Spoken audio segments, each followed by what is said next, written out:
All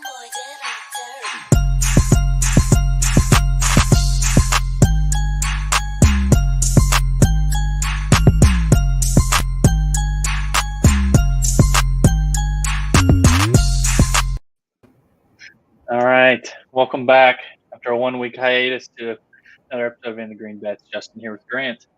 Howdy.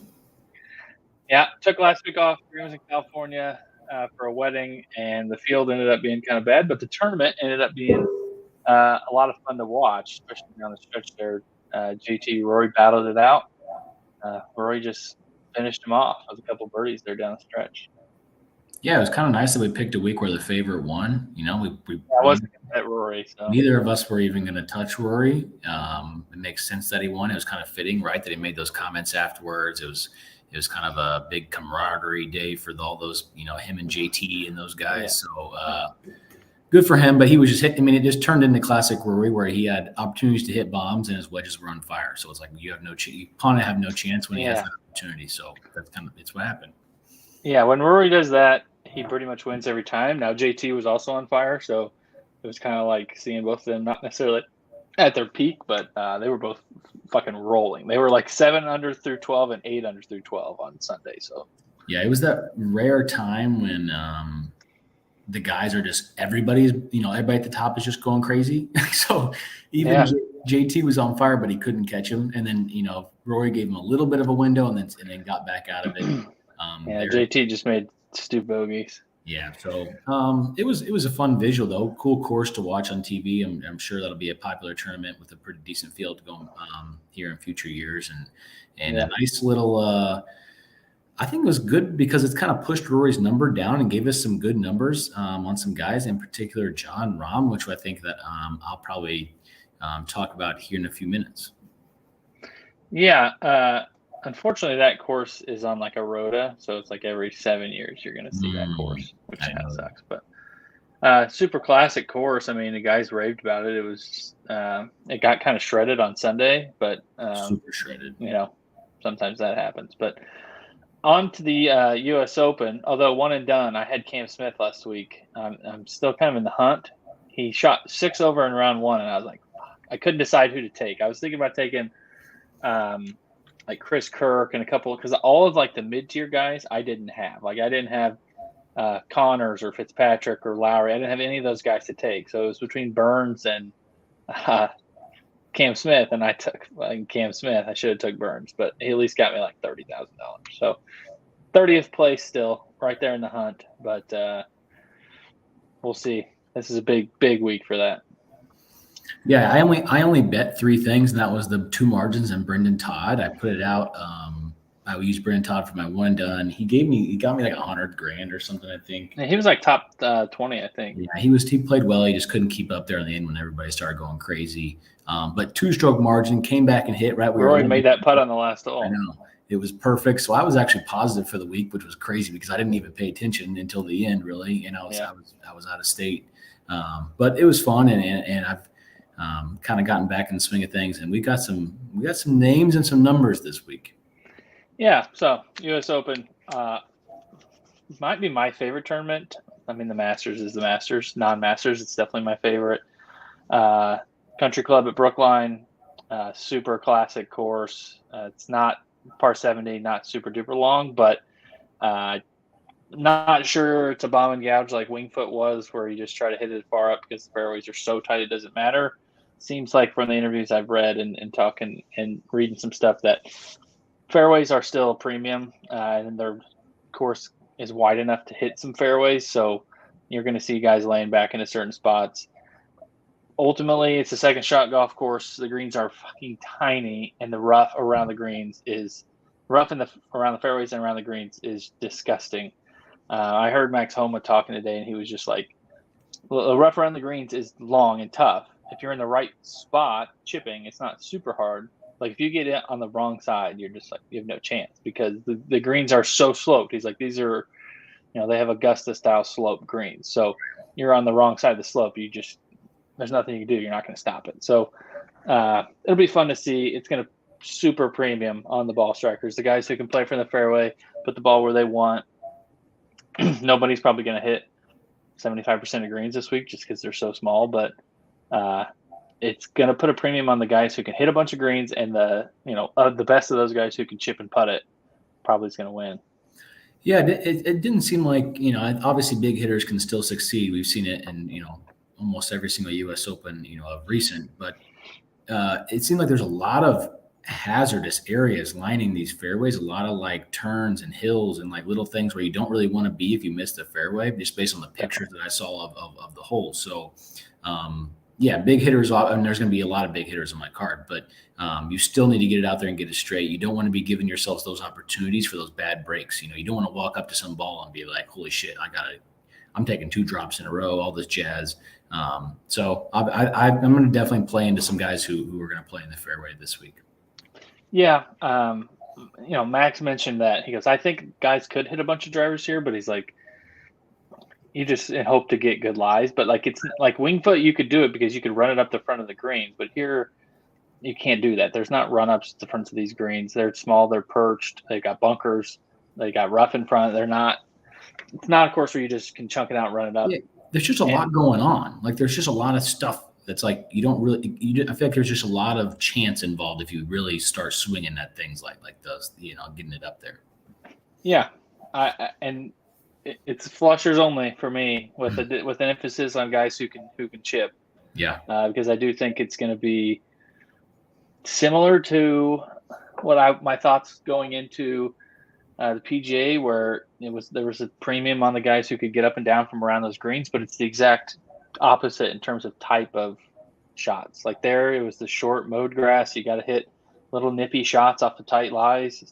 Here, it's super long rough where you're just going to have to make sure you're below the hole and not chipping from behind the green. So I like, we can hop in outrights here, but there's a few guys that I don't know that they're good enough chippers. I think that the greens are small enough. You're going to miss too many. Yeah, those bad misses in those sections or parts of that, around the green areas is going to be pretty key. So that's going to definitely play into some of this approach. It's like, not only do you want to hit, you almost want to you want to make sure your misses aren't like bad misses. Or it's like, it's one of those things you just have to be like, and this is why Brooks wins majors, is he's like really, really patient. He's like, I don't need to hit a birdie. I don't need to make a birdie here.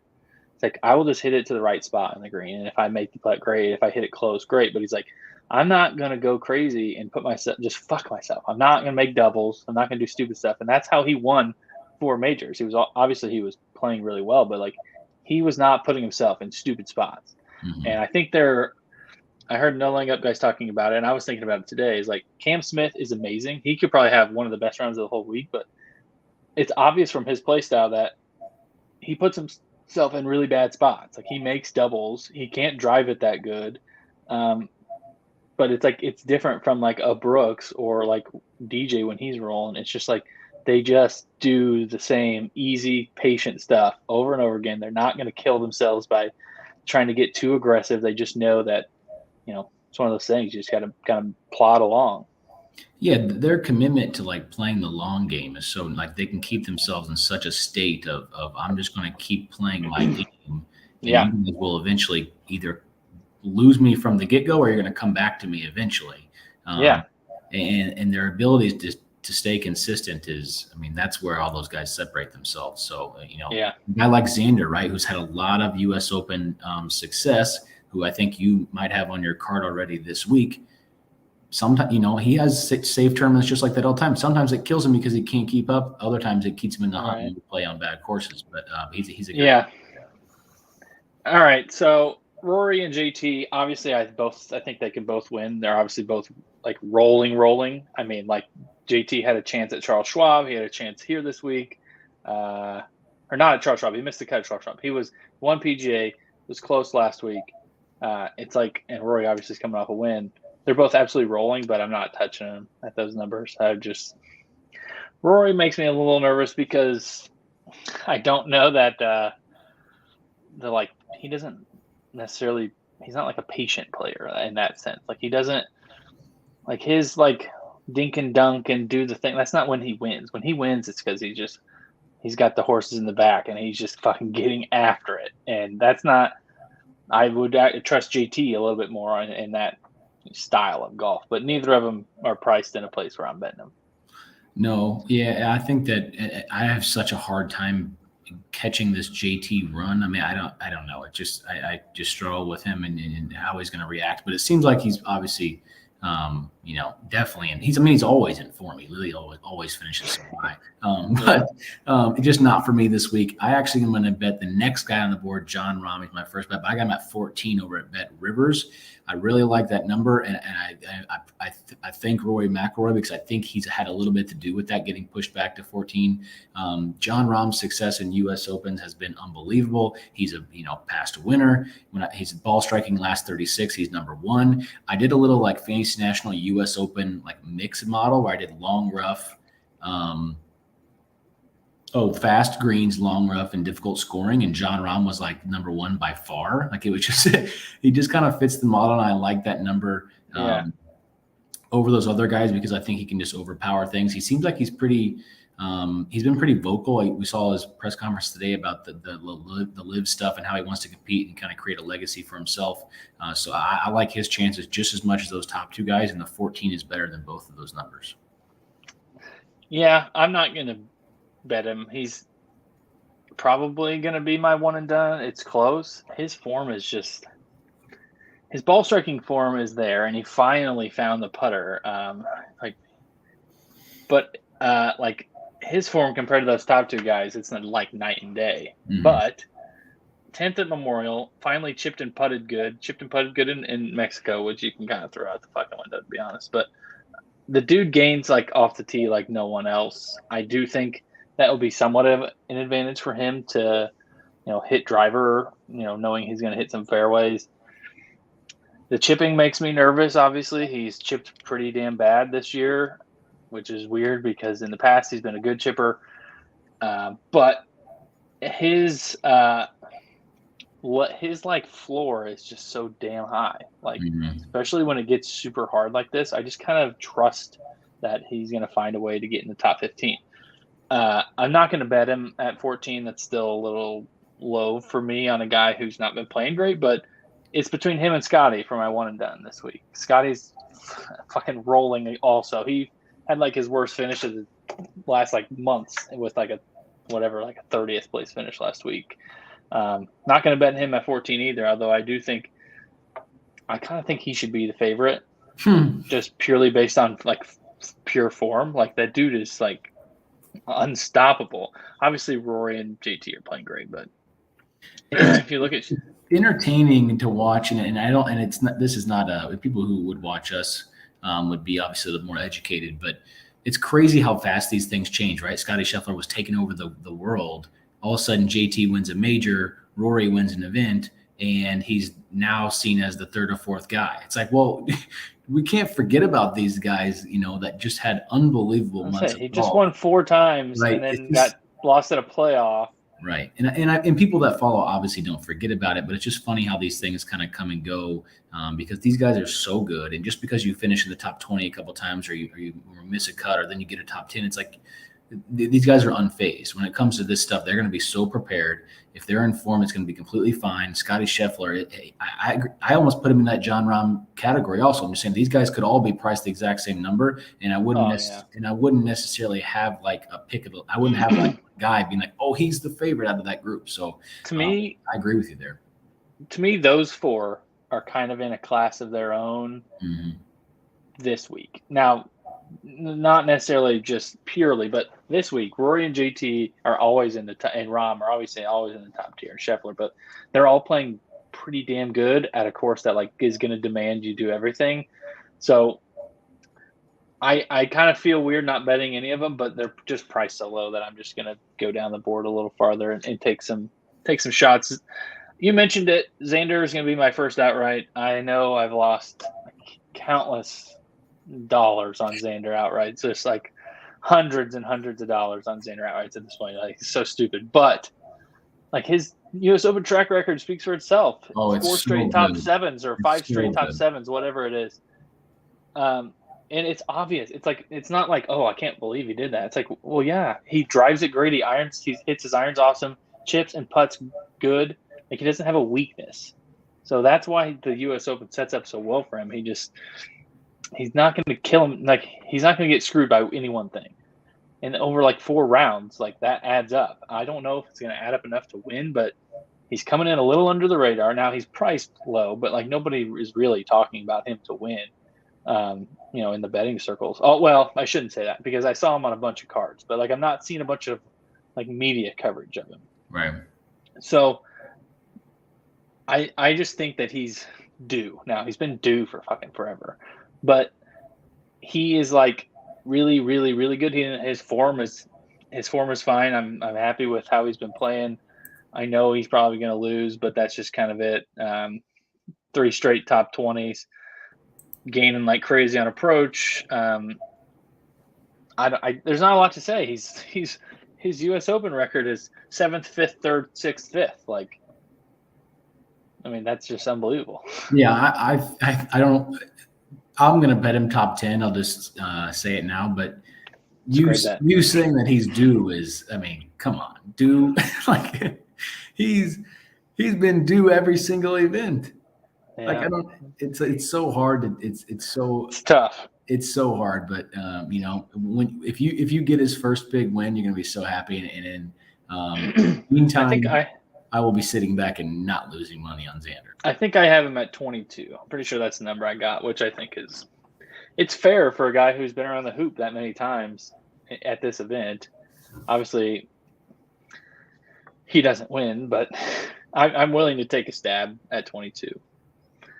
I'm skipping Cantlay, and I already talked about skipping Cam Smith. Anything you need to add on those two guys?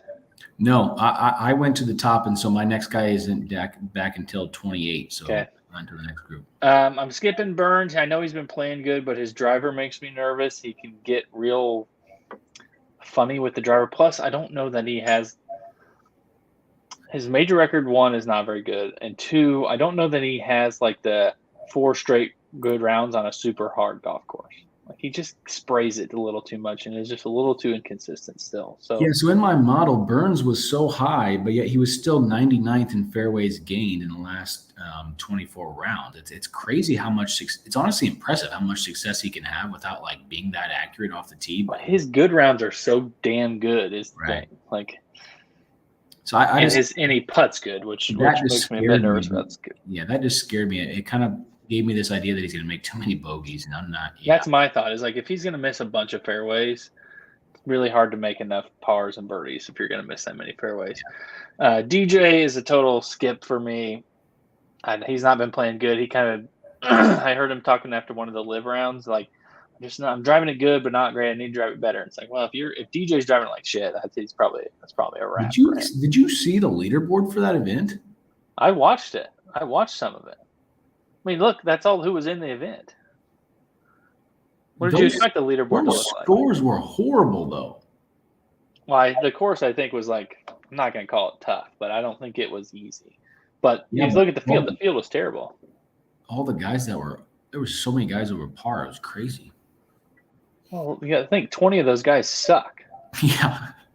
20 of those guys like actually suck. I hope Ogletree freaking, washed his money into some Bitcoin or something. I was gonna say, I hope he invested it and then spent it because I think that's his last check. Yeah, that was not a good showing. But moving on, Jordan Spieth's my next outright, 28-1. I really like this number. Spieth, love it. I've mentioned him 100 times in the past month or so. I think huge wins are coming for him. If not this week, then soon.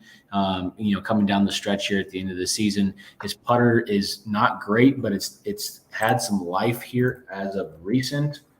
And I've seen it before. Like, right. I know he's not putting good now, but it's in there. And you put him on really hard, slopey greens, I'm okay with that. Yeah, he gained 5 on the greens at Memorial. He was just about even right before that at Charles Schwab. His off the tee numbers have been great, which has been awesome. His driver's been working. His irons have been. I mean, I think he lost strokes at the Memorial, yes, but before that he hasn't lost since on fire. Yeah. Yeah, he hasn't lost since January 30th. So he just. This number, I think, is disrespectful to Jordan Spieth, especially with the guy who has the major track record that he does, and I'm going to add him with Jon Rahm. Yep, he was my next one. He honestly was. He might be my favorite bet, just purely based on the number and in his current form. You want to talk about around the greens? Come on, It's dude. Jordan fucking Spieth. He's got magic like oozing out of his body, and his irons and driver have been great. Like, if he putts like he did at Memorial with how he's been playing tee to green, like he will win. Right. Like that's the recipe, definitely. And then Morikawa, you give me Morikawa at 30 or higher in a major, I'll bet him until he's 40. Like, I don't care. I know he hasn't been playing that good, but on a course where being in the fairway and hitting a shitload of greens is advantageous. Like that's Morikawa's like. Yeah, this number doesn't make sense because it's not a bomb and gouge. It's like what? His form sucks. Yeah, but a 30. If you're He's not 116th around the green, which is scary as hell, but he doesn't have a single top 25 since April. If you're not betting this, I don't know what you're doing. Like what? This right here is the part that it's like I kind of don't care where he finished. As long as this is here, yeah, I don't care about the rest of it because I know I've seen him do it. So 30, easy bet, auto bet. Yeah, I don't even think we need to get into this. He hits in the. I call all the books and tell him for every major from here on out, 30 plus to one Morikawa, you can write me down. Yeah, because I just don't. He fits the bill, and he already. I mean, he's got 2 major wins. Come on, dude. I mean, yeah. Next one. And then I'm also going to go hop on Zalatoris. I know everyone's betting him, and it's probably not going to work, but his major record is kind of like Xander's, where it's just like kind of speaks for itself. Golf course gets hard. Zalatoris' game is kind of built for that. It's just simple to me. Hits it really far and pretty straight. Plays super duper smart. Is really patient. Knows what he's doing on the golf course. Knows what he wants. Has a plan. And obviously he's the best, if not maybe the second best iron player in the world. Maybe JT took that crown when he beat him in the playoff, but he was kind of on the first. I just knew as soon as the odds came up, like I'm just going to bet him, knowing that he's got the kind of pedigree now. Yeah, he's given us so many examples of when the pressure's high and in difficult scoring, he can continue to hit really, really good shots. And I really like that. I think that if he keeps flirting with it, obviously he might just fall into a win, which would be great because if you have to rely on him to make like some big time clutch putts here at the end, you might be screwed. But I agree. You kind of have him and Xander both on the card is kind of just like, well, I want somebody in the mix, right? So now, that might give it to you. I got my second place covered. Yeah, I'm actually going down to 35. Do you have anybody else in there? No, Fitzpatrick. After watching him like closely at the PGA, he's not winning the fucking major. He could probably finish like 10th, but I'm not betting him outright. I thought about Tony just because he's like hitting the piss out of the ball right now, but not. I just don't have the confidence Tony Finau is going to win a major. I really like and then I don't think 35 is like I need to. Yeah, if he would have been at like 50, then I probably would have been interested. Vic can't chip good enough for here, but I'm not betting any of those guys. I'm not betting anybody until 50s. So I have Daniel Berger. Actually, I have a 40 on him. I think that's at Rivers. Berger got top 10 or top 5 at the Memorial, top 25 at Charles Schwab. His best surface is POA by far. And I just think his game sets up well here. He kind of his form isn't like amazing, but it's not too bad. What's the number there? Oh my God. We're going to have to adjust that then. Although I think I already placed that, so I might have to double down. I like Berger. I actually have a couple matchup, at least one matchup that I like with him. His all around, he just got a lot of all around game. He keeps in the fairway pretty well. His driver's distance isn't great, but if he's going to putt well on POA and he's going to keep himself in play, I think he'll just give himself an opportunities. Obviously Berger is not like some super elite, but he's good enough to win a tournament like this if he plays really well. And I think that he's got that opportunity. So I don't mind I already bet the 40. I need to go back and look. I'm fairly certain I did. But I might even add a couple little 50s in there just to spice up my average. Yeah. I like Berger for sure. I'm not going to bet him, but he's one of the players I definitely am looking at for some other stuff. Lowry, he's been playing amazing. If I can get the right matchup with him, I'll probably bet it, but I'm not betting him outright. Neiman's too inconsistent. Decky's got an injury that who the hell knows. Louis just finished like 30th on the Live Tour. So Louis is like a U.S. Open specialist, but what do we think about him just being in terrible form? If he shows up, good for Louis. Otherwise, he hasn't played. Yeah, right? Like he hasn't played golf. He hasn't played since PGA station event since the PGA, and he got 60th. He hasn't had a top. Yeah, but like he didn't play before that either, right? Like before he got top 20 at Phoenix. That's kind of like the only thing he's pretty good at. Yeah, he hasn't played. I'm out on him. He couldn't even fucking do good at Live. And then Sungjae. I bet Sungjae last week at 66. I wish I could remember who wrote the article, but it was an excellent article on like, here's all the things that matter. I'm going to rank the players in this, and I'm going to add up all the points. And Sungjae was like the obvious choice. He just fits the age, fits like the trends of who usually wins this. And he's playing super, super good. And we know that he's another guy who's really patient and hits a shitload of greens and can putt good. He kind of has it all. 4 straight top 21s, gaining in basically every category but putting. So that was easy bet. I know he's down a lot now, but I bet him at 66. So yeah, that's a good number. I actually didn't get the number, and I put him immediately into my top placings category because I wasn't gonna bet him there. I was just gonna move him over to that category. I think that's pretty appropriate now, especially if you can find a nice matchup with him. Definitely. He's a guy that you could maybe get some plus money or even money on against a pretty decent player, and I think you'd have a good chance of winning. Brooks, obviously that number is enticing, but I kind of, until he like finishes a golf tournament reasonably high, I'm just not going to waste my money. It wouldn't surprise me if he played good, but he just doesn't have the form. He's been fucking off getting married, so good there. Mito, we saw the choke fest at PGA. I don't need to see it again. Mito's going to take more money. It's going to be funny, just because of that, but it won't be from me. Homa is a placings guy, so I think we'll talk about him. I'm not going to bet him outright. I think you like Cam Young. Cam Young is my last outright that I've already bet. I might add another guy here soon, but Cam Young at 50. I think on that FanDuel site you just picked up, he was at 41. So we got a little bit of shopping to do. So, yeah. 40 and 41. You are liking Cam Young. Cameron Young is a good around the green player, strangely. It's bunkers. He sucks in bunkers. No, like it's just, I don't know. He's got the things there. He's made it. He went third, second, third, but then he made the cut, but didn't finish very well at the Memorial. We remember that we bet him, and he just puked all over himself. He shot like 700 on Sunday. He shot like a billion. Yeah. So I think he shot like 85 on Sunday. I'm throwing that out because that's not him, obviously. He's had some time off now too. But he made the cut, which is fine, and he hits. He was in first, right? He was in first in day one. He was in first on Thursday. I think he was in first, like going into Saturday. He would have been close. I think he was passed up, but maybe not.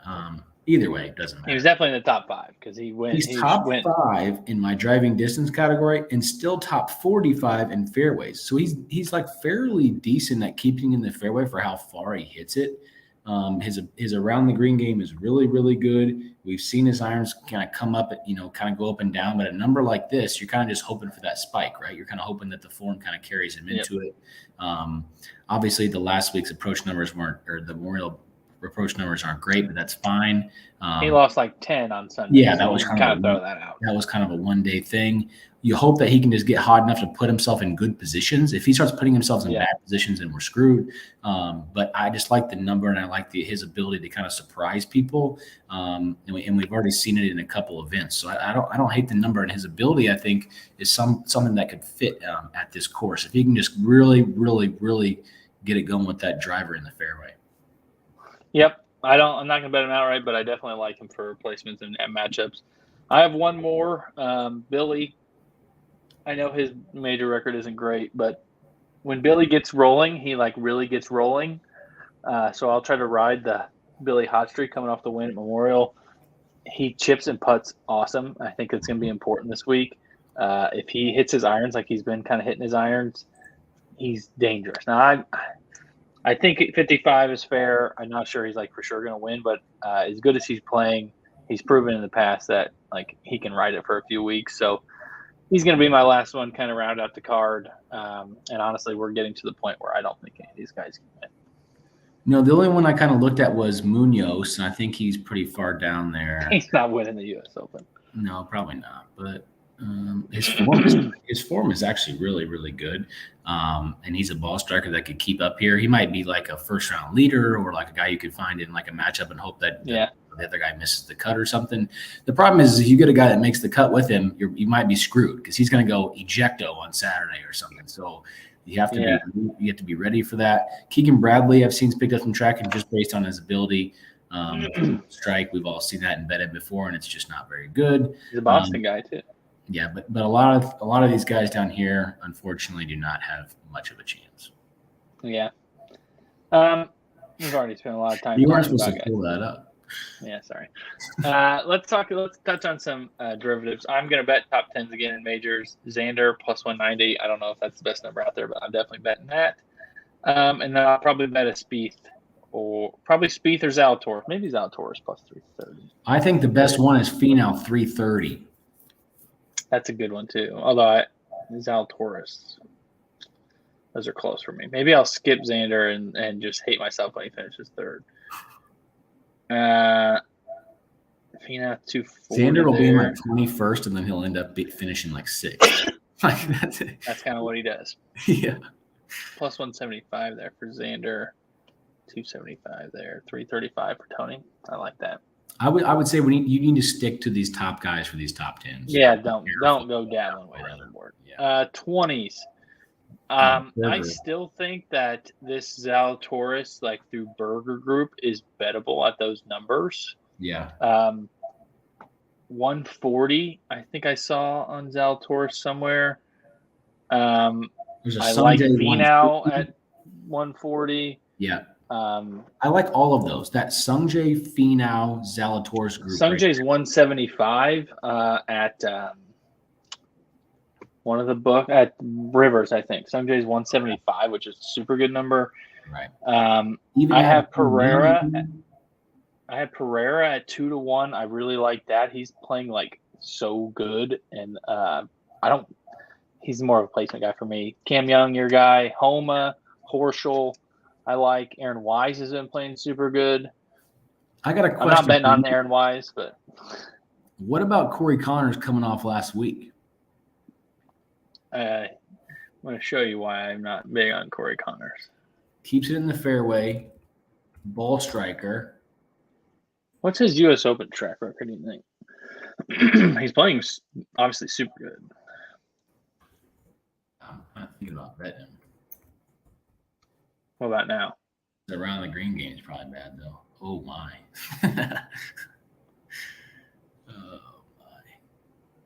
I don't. I like it, but it's around the green game. One of those U.S. Opens was played like in a weird month, right? Because of COVID. Yeah, it was played at Winged Foot in September. Oh, yeah. One Bryson won. Now I'm probably not on Corey Connors. I like Fleetwood. Fleetwood's been playing good, and he's got a super good short game. What about the Sunday 60 reaction to Justin Rose? What a pussy. That was crazy. He made 2 bogeys in his last 3 holes to shoot 59. What are you doing? I know. He got kind of screwed. Although he got screwed, but he didn't. Like that first cut that was off the fairway. Did you see a shot on 18? Yeah, I was watching. Everybody was catching jumpers out of those, and he played from there. And what did he do? He caught a fucking jumper and flew it into the grandstands. It was like, all right, dude, you've been playing this course for 4 days. You got to know that's going to jump. That was where he got relief from right, but he still made bogey, like right, because he just had to drop. Yeah. And getting it close to that flag from back there was going to be impossible. So I think a Tyrrell Hatton 250 is not bad if we want to go down to hit. No, you don't like him? He's been bitching every week about the course. Mistakes. He's going to bitch 1,000,000 times this week. He's Ejecto City. Well, how are we going to get to like who's a farther down 20 we could add? Davis Riley, been playing amazing golf, kind of bringing it in every category. Varner, I don't mind. He's I'm probably not going to bet him, but his numbers would suggest that you should. P 3-1, chip and putt. His game's kind of coming around. So Webb plus 330. I did around the green with difficult scoring, and Siwoo Kim was on the list, and fairways. Siwoo is on my. Siwoo was also on the list, so I think Siwoo could be fairways too. Yeah, he could be a guy that we could get some better numbers on if we want to add someone down the board. So Webb is on my list at plus like 3 whatever. I like this. Tee to green game's been good. A couple of nice finishes here, and he putts it well. And he's a guy who he won't make a ton of mistakes. So, I'm okay with Webb at that number. Siwoo plus 350. I don't mind. Obviously. And then we're getting into this field is good, but it also drops off because then you get a bunch of guys who randomly qualified. Yeah, it's not like the PGA. Then you get a bunch of shitty players here. I don't know if we should mess with this group. Nope, I'm good on all these. Especially when I really buy into the fairway game, you play Brent Stewart. No, those guys they're going to have too long of irons then to hold these greens. Stewart hits fairways and he was on my POA list, but that's just, I'm not betting him. I'm not going to call these greens true POA. They're a POA mix and they're not going to play like West Coast POA. Right. I don't mind seeing guys. It's actually the exact opposite in Boston. It's how much different could you be? Let's get into some matchups. Yeah. So the first matchup that I saw on DraftKings here that I liked was Berger plus 105 over DJ. DJ's form's not good. Berger's been playing well. Actually, too. I like the plus money there for sure. I like the DJ distraction week where he's just I'm in complete fuck it mode right now. But we'll see how he reacts. Maybe he gets a little fire in his belly, but he doesn't seem. There's nothing that shows us that he's going to actually do that. What about Homa over Neiman? Neiman is just a little too volatile for me.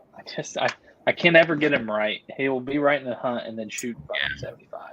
I think we should more so be looking at Morikawa plus money over Fitzpatrick. I'm worried. Fitzpatrick's form is way better.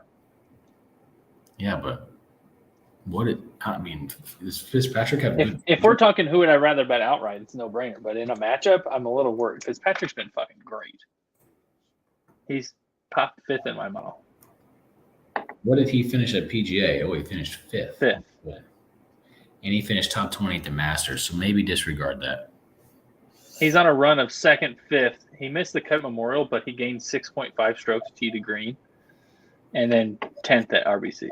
So he scares me in a matchup. Obviously, I'd like to have Morikawa on my side of matchups. Damn, he's actually major records really good. Fitzpatrick's a sneaky good major. Well, because he's another guy who's he can't overpower it, so he knows he just got to keep fucking down the middle on the greens, not anything crazy. Right. Sungjae over Lowry is interesting. I like Lowry. Lowry's been playing so damn good. It's scary. That's another one. It's I like Sungjae more than I like Lowry, but Lowry's form is super. I think I'm going to bet Shane Lowry for the Open. We'll see how. Yeah, if I can get a good number. Right, we'll see how he plays. That term is super weather dependent. If the wind doesn't blow, give me all the guys who bomb the fuck out of it. Give me Rahm, give me Rory. Yeah. Because the course is easy if the wind does not blow. Down here JT Rory straight up. I'd take JT at this golf course, I think.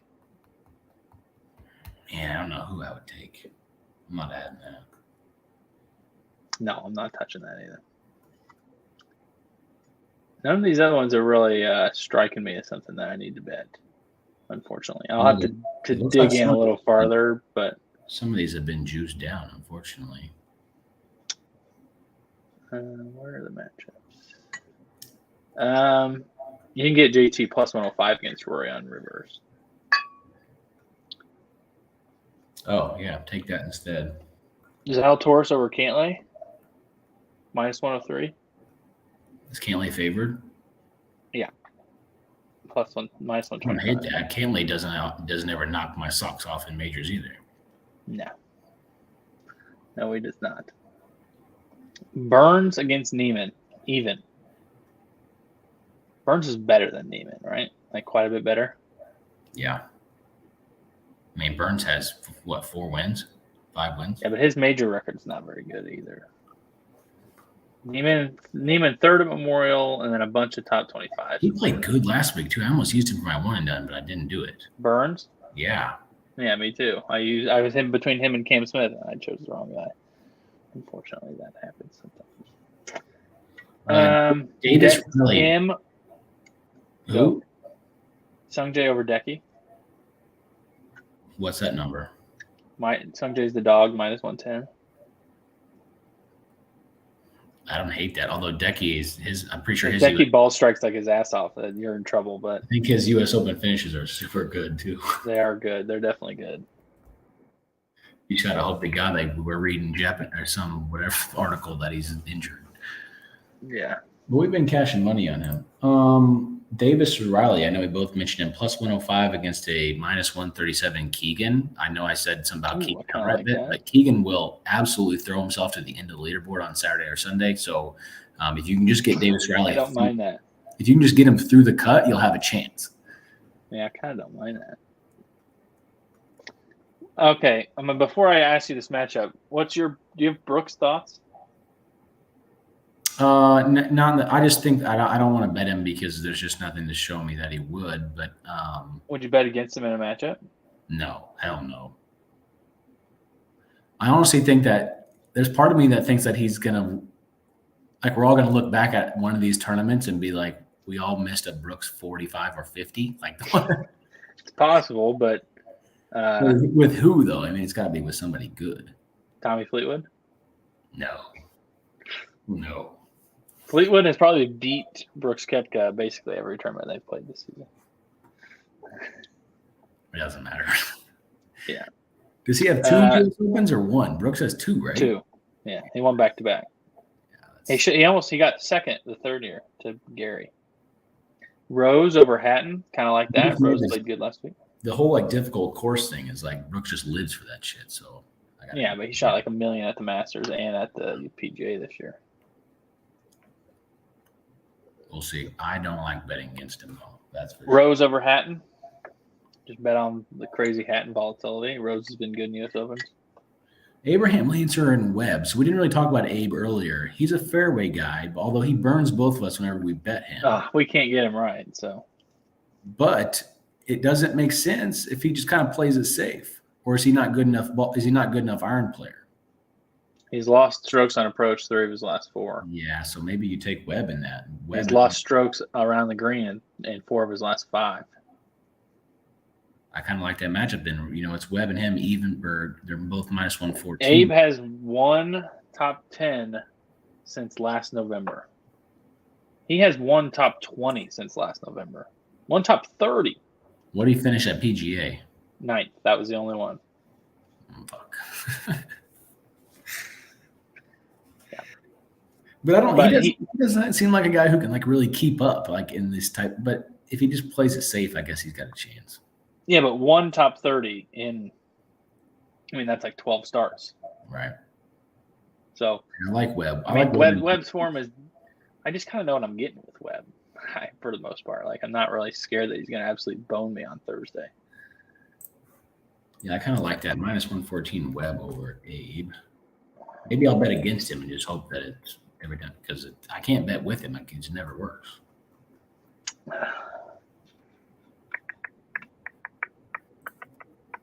Yeah, I don't see much else there that I'm in love with.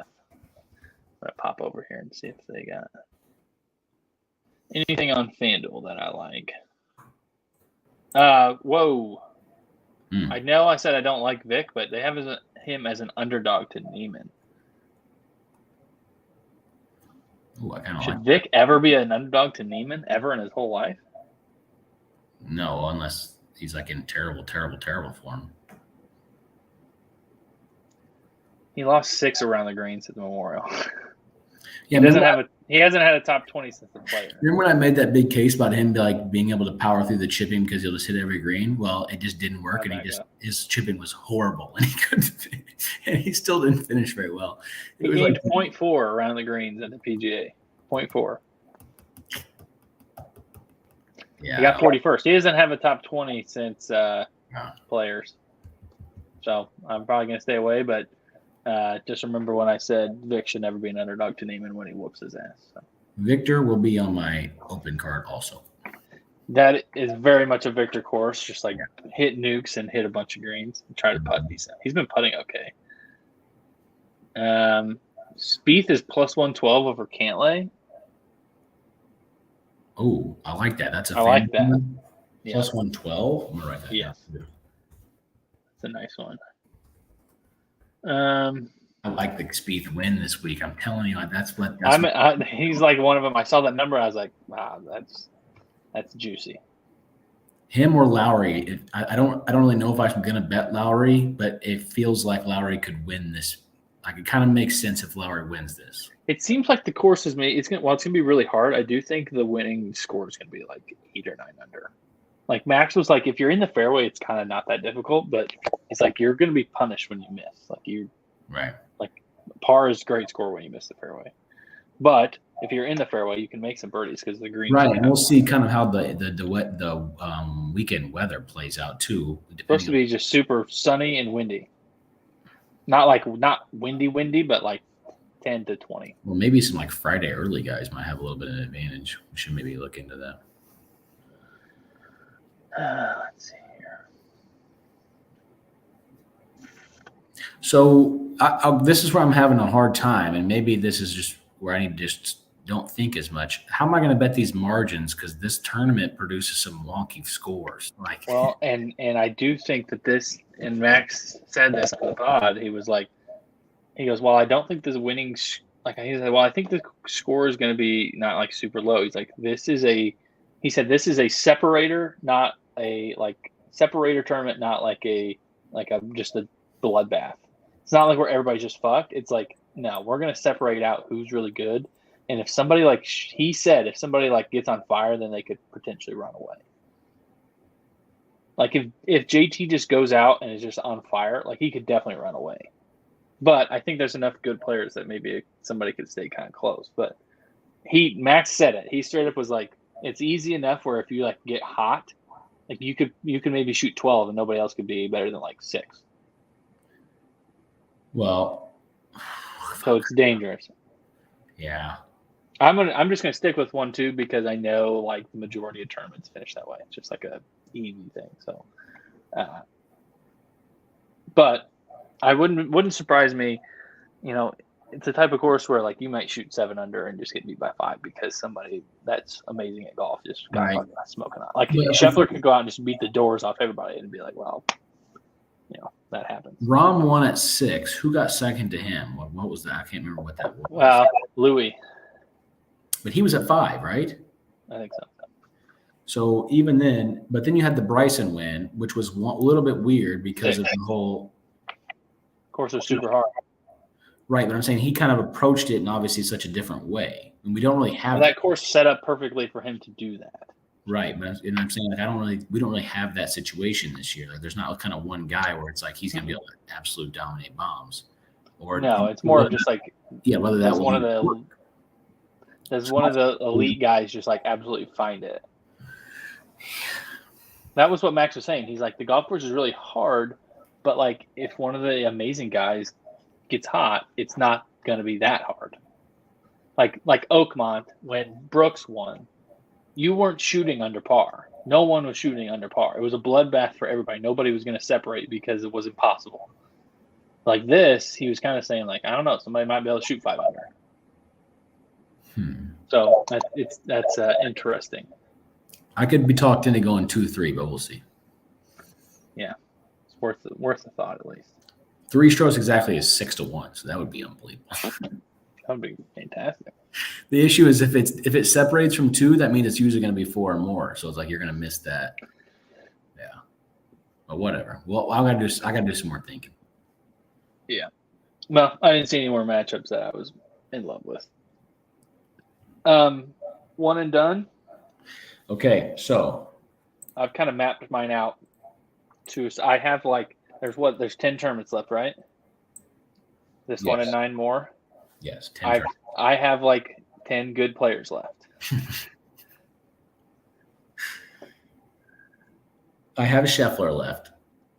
Same. I have Xander Schauffele left, which I think is going to be my pick this week. I kind of think this is maybe like a good time. So, yeah. So I have the top guys I have left is Rahm, Scheffler, Spieth, Zalatoris, Burns, and then I have Morikawa and Victor also, but they're not really in the hunt. They're not playing good enough. So I have Brooks left, but I just can't stomach myself to do it. I used Brooks at the Masters. He missed the cut. So it's between Rahm and Scheffler for me, although I did consider Zalatoris. I trust the other two more than I trust Zalatoris. My thought, honestly, the reason I'm picking Rahm over Scheffler is Rahm is 29% available and Scheffler is 43%. So in theory, less people are going to have Rahm than Scheffler. So if Rahm wins, it's a bigger advantage. I like it. I mean, he's my outright at 4. I haven't bet Rahm in year. I mean, not year. I haven't bet him. I've been saving him all year for the U.S. Open. Why switch now? His chipping and putting is finally coming around at the last couple events. So, and I like the narrative of like he gave that such an eloquent speech today. It's like that's the dude that the PGA's like praying to God wins and then fucking shits all over Liv when it gets done. Can Scotty Scheffler win 2 majors this year? Yeah, because I might use him at the Open. I hope so. That's my one concern is like, should I just take Scheffler here and I know Rahm is going to probably dominate like he should be awesome at the Open and he might be in a bit better form, but I don't know. I also, Spieth is probably the one I'm going to play at the Open, would be my guess. Okay. So that's kind of my plan is Rahm here, Spieth there, and then I have Morikawa for one of the playoff events potentially. Hopefully he's playing better by then, and Scheffler. And then I can fill in with the Burns, Zalatoris, Vic. I still have Berger. I still have Cam Young. I still have Horschel. I'm really hoping Cam Young shows up to Rocket Mortgage and just hits fucking nukes, and I can just play him there. That'd be nice. I have a similar situation. The only problem with playing Xander is I have to win the event. In order for me to compete, I have to win an event. So, although the person who is in 5th place has 0 wins, which is unbelievable. He has 8 top 5s. Yeah, that's crazy. That's crazy. Imagine he lost in a playoff twice. I was looking at his stuff in 2 weeks in a row. He had Scheffler when he lost in the playoff, and then he had Zalatoris losing the playoff at PGA. He lost both times. I think I'm going to go Xander because then I can save these guys like Morikawa, Victor, Scheffler, Cam Smith for some of these ending events in hopes that Xander can compete with the top 5. And then just maybe if he just gets absolutely bonkers lucky, he can compete for a win. But you're more of a Xander guy than I am, so I'll leave that to you to cheer him on. I love Xander. He's unbelievable at golf. He just hasn't figured out a way to get it done sometimes. But yeah, I'm going to stick with Rahm. And then I honestly think, so let's look here at the little summary. Try to find the tournaments there. Because there's a couple tournaments where some guys aren't probably going to show up, which makes things a bit difficult. So it's be a problem. So we're not using DJ at all the whole year, right? I already used him at Genesis. So the only place I could use him is maybe the Open. Yeah, and you're not. He hasn't been playing good enough. He missed the cut when I picked him. So we got Travelers next week. I don't know who the hell's going to show up, but I think Abe is potentially an option. He has like 3 top 15s in his career there. I was trying to like scout it all out, but then I gave up because I don't know who's going to show up at John Deere. So the Scottish Open is one of them. That I honestly think might be when I use Zalatoris. Like if he goes and plays Scottish, do what? He's already said that he's playing that. I think so. There's a bunch of guys committed to play that. So, or it might be I might take Horschel. He's had success in Europe. He won the BMW PGA. If he is there, that's a guy I might take. But then we got the Open, obviously, which I just said probably Spieth for me. and then 3M, Rocket Mortgage, and Wyndham. I'm going to end up with like 2 or 3 guys there that at the last 2 events where it's like, fuck, I didn't use one of these guys this year. Like, why did I do that? But it's also nice to have a couple of options, I guess, for the last couple of events. Yeah, that'd be bad. I mean, this is a big money event, so this would, it's going to be. You need to get, if you can get this win, you'd be damn up. The two Open, the U.S. Open and British Open are going to probably damn near decide it unless somebody hits multiple winners coming down the stretch. Yeah, I'm going to use Xander. I'm locking him in right now. I am $4 million out of first, but I am $2 million out of third. First 2 guys have separated a bit. And you're using John. Okay, so we're both kind of invested in Rahm this week. I like that. And Xander. Yeah, unfortunately. All right. Well, F1 this week. They're going to Montreal, but I don't know if it's this week or if it's next week. It is this week because supposedly Lewis Hamilton might not have raced because he's so messed up from the bumps in the Mercedes. Lost a lot of respect for you this year, Lewis. George Russell's taking your ass to the fucking woodshed every single week. Has he beat Russell once? I don't think so. No, he hasn't finished in the top 5 besides when Russell got 3rd. What a bitch. Ferrari just continues to shoot themselves in the foot. I said take Red Bull Constructors 175. Or no, I said Max. It was Max. I said take Max 175. You said take Max. I said Constructors would run away, which at time is starting to look like, especially with Sergio, like could compete. Sergio's like in the hunt. Yeah. Unfortunately, that won't happen because Max Verstappen Sr. would go absolutely apeshit. Jost. Yeah, whatever his name is. Isn't that his name? Jost? Yeah, something weird like that. Jost? But yeah, we're kind of hitting that point where we haven't had the chaotic race yet. So I would be maybe on the lookout for that. That's probably coming here soon. Red Bull's up 80 points. Mercedes is closer to Ferrari than Ferrari is to Red Bull. I would start looking into if we can find some props on McLaren's driver next year alongside Lando Norris. That could be an interesting prop if we could get that. Are they going to go straight to Pato O'Ward, or are they going to try to find somebody else? I don't know. Gasly could be a name, I think. He's been decent. He was actually pretty good last week. Our Haas guys? Terrible. They can't get out of Q3, and they can't get any points all of a sudden. Well, now that guys have been making improvements, they're screwed. Like they can't keep up. So, yeah, that's unfortunately a bad thing. But yeah, guys are starting to separate themselves, and Charles Leclerc is unbelievably frustrated. So I would just take it easy on betting anybody besides Max Verstappen right now, unless you're going to try to hit the chaos race, which is probably coming. Not who knows, but I was just beware because these things happen if you watch these seasons. Like weird races happen, and we haven't had one yet. What about? I'm trying to find the odds here real quick. Qualifying, that's what I'm looking for. Oh, Leclerc is still the favorite. I was hoping they would switch it because Leclerc just qualifies first every week. I was like, if they give him plus money, just keep betting him.